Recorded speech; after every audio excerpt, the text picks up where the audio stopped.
eh. Pinuprovoke ka talaga na mag-react.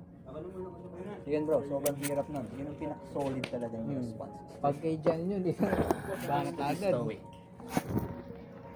Ikaw talaga ang panalo nun dun sa room bro. Ikaw ang badass talaga dun kapag siya init na tapos tapos na ganun ka lang. Titingnan mo lang siya and observe mo siya. Bro, may ganyan ako yung boss ko dati. Bullshit ako sa kanya. Umalis ako. Ayaw mo ba?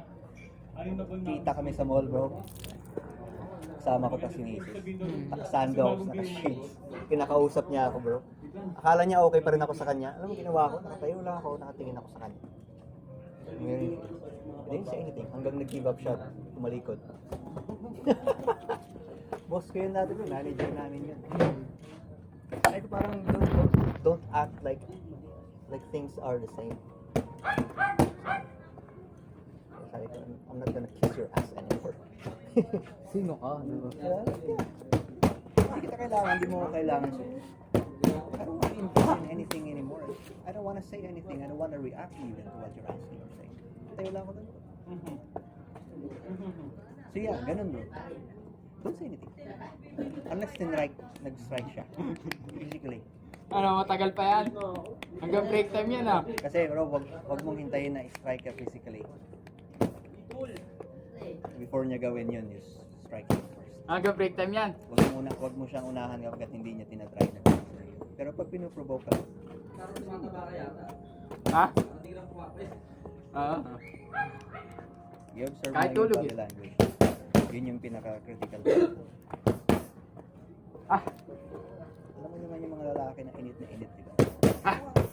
Tapos sinaawat-awat yun. So sino yung badass sa inyo kapag nakatayo ka lang doon at tinitingnan mo siya? Ano, parang Solid yun bro. Solid, admirable yung character na yun. Don't say anything. Look at him, observe. Pero yun talaga yung motto ko bro.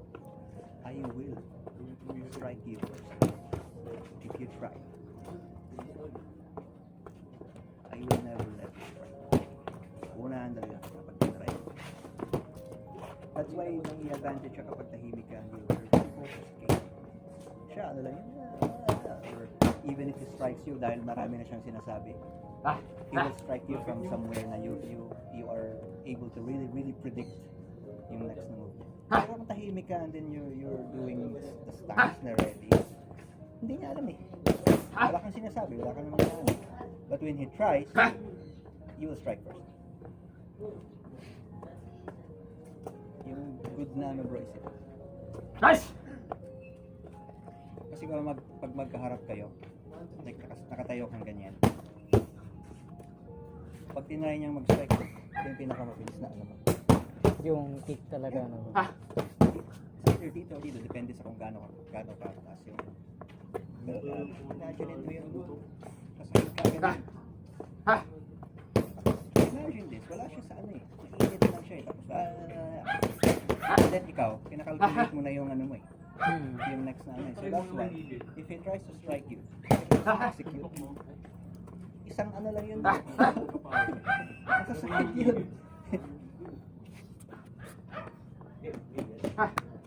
So yan bro, I would say, maintain your composure. Ang padala kung ano yung control na ginagawa niyo. Yun ang manly na gawain. That's it. Pero abangan mo yung critical part kasi don't let him strike you. Kasi pag sinuntok ka na niya, alam mo yun, napuruhan ka or something, the worst place that you want to be is on the floor. You don't want to be the one hitting the floor. Katawa ako. Dami yung ilalang gabi. Because they are maybe insecure about something. Alam mo yan mga ano bro, yung parang yung bunganga mo hindi naman kasing lakas ng kamao mo. Ayun. Maganda bro. Yung bunganga mo hindi naman kasing bilis at kasing lakas ng kamao mo. So, yun.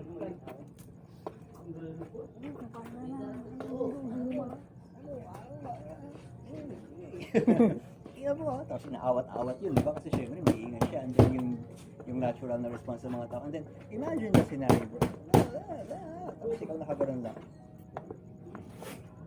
Imagine mo kung gaano ka ka-badass nun, bro. Pag pinag-usapan yung scenario na yun, you will be a legend.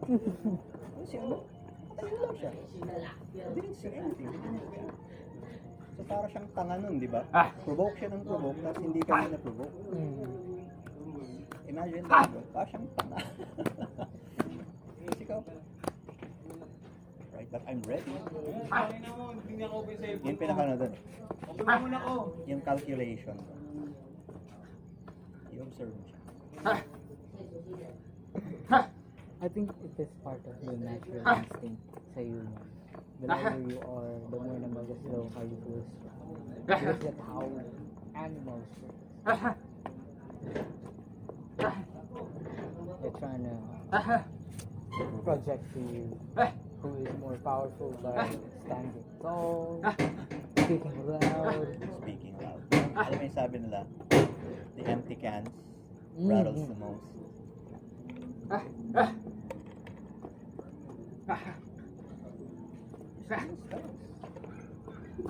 Imagine mo, dadashin ang ganda, tapos ganyan ka lang.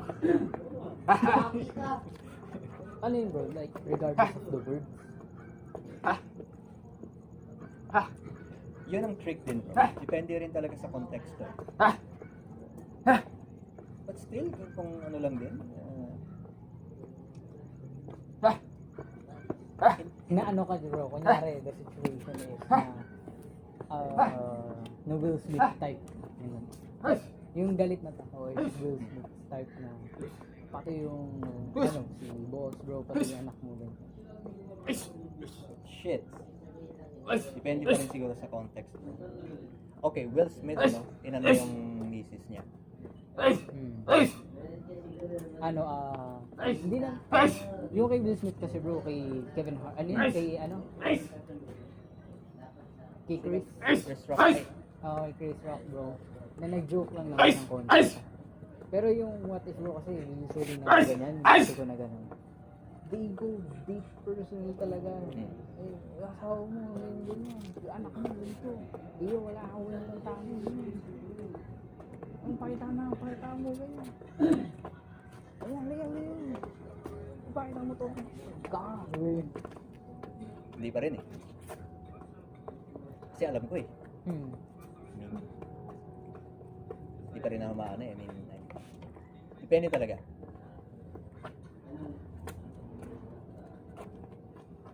Pero kung siguro kung outright na pumabastos or something you have to really deal with.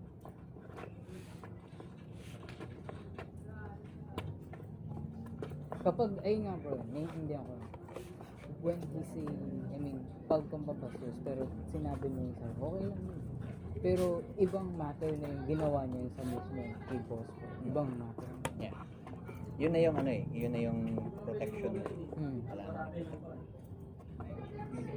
Ibang ano na yan.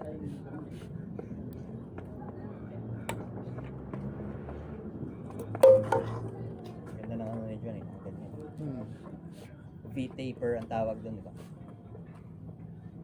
Ay, kung ako nag-text na siya.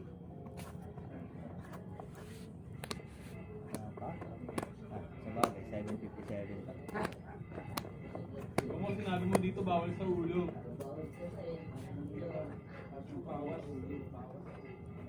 Ha?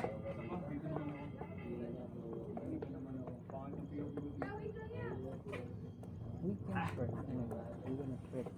Ano yun? We cannot predict na kayo yung mga tao. I mean, go for me. One of the most mundane things sa mundo is trying to climb up sa ladder. Basic naman din. I mean, bro, siguro nakita na talaga ako sa'yo na life is not about climbing ladders. Being who you are, living your best life. Oo, pare. Parang, it's all about perspective, bro. Ngayon nakikita nila na nakabaliktad sila na nagkakain. Wala ko nakiga na Talagang ano eh, pag nakikita na yung lifestyle ko is, you know, I'm just, nag-chill lang kami. We're going sa cafes, we're going to hotels.